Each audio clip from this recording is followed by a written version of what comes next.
Oh boy, here we go. All right. Number 11 in problem set 8 asks us to find 3 consecutive odd numbers such that the sum of their squares equals a 4-digit number whose digits are all the same. So I have that kind of represented here like a password. You know, these are all the same digit, 4 digits. Now, if you think about consecutive odd numbers, let's say 1, 3, 5. If we were to let n represent the middle term, 3, n minus 2 would be the smaller term, right? 3 minus 2 is 1. And n plus 2 would be the greater term, 5. So I have that here. That is an algebraic way to represent 3 consecutive odd numbers.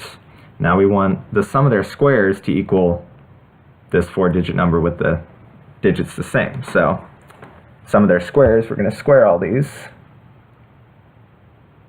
and add them. Alright, so let's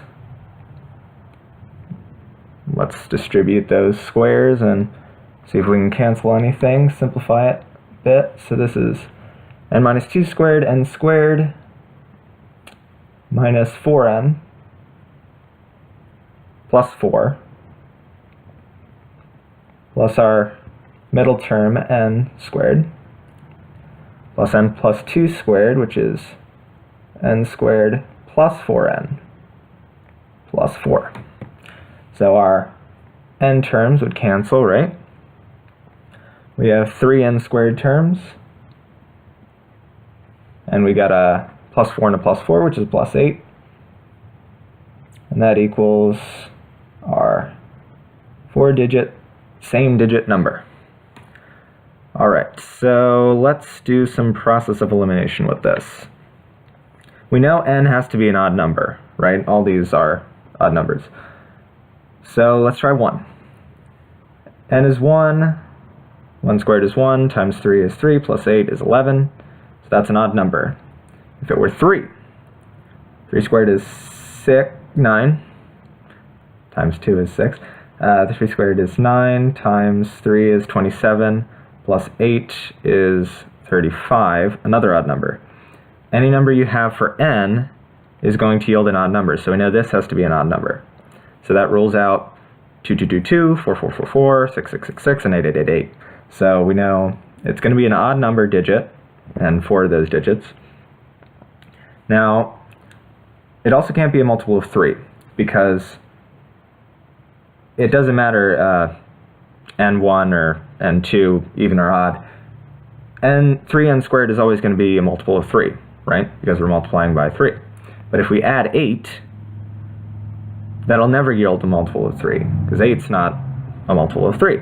So we know this isn't a multiple of 3, and thus it's not a multiple of 9, because a multiple of 9 would be a multiple of 3. So we ruled out 3, 3, 3, 3, and 9, 9, 9, 9.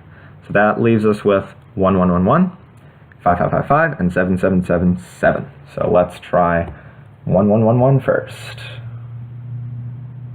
Equals 3n squared plus 8. Subtracting 8 from both sides, we get 1103 equals 3n squared. So because n is an integer, and all these are integers, 1103 has to be divisible by 3, and then that quotient has to be a perfect square. Our divisibility rule for 3 is if you add up all the digits, they have to yield a multiple of 3.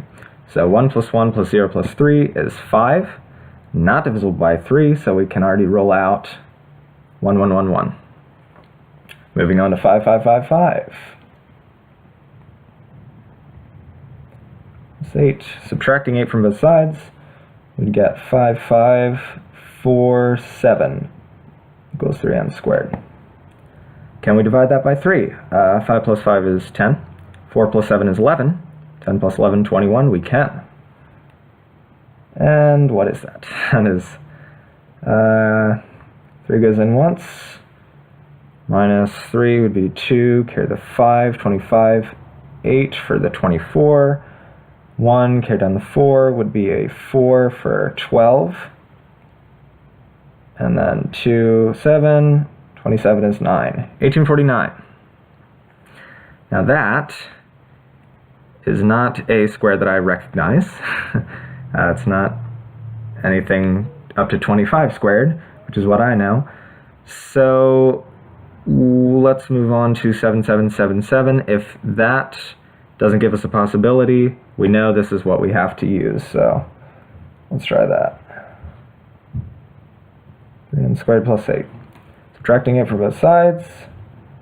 7769 equals 3n squared.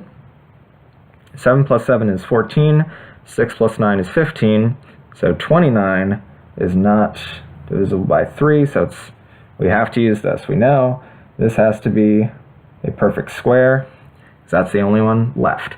Process of elimination again. What is close to that? Well, 40 squared is 1600, and 50 squared is 2500. 1800 is closer to 40 than to 50 squared. So it has to end in a 3 for the ones digit. So 43, right? N is 43. So that means our smaller term, n minus 2, would be 41. Middle term, 43. And our larger term, n plus 2, is 45. And that would be 3 consecutive odd numbers such that, or whose squares added together will yield a 4-digit number whose digits are all the same, 5555. There we go. I stumbled through that, but yeah. All right, see you around.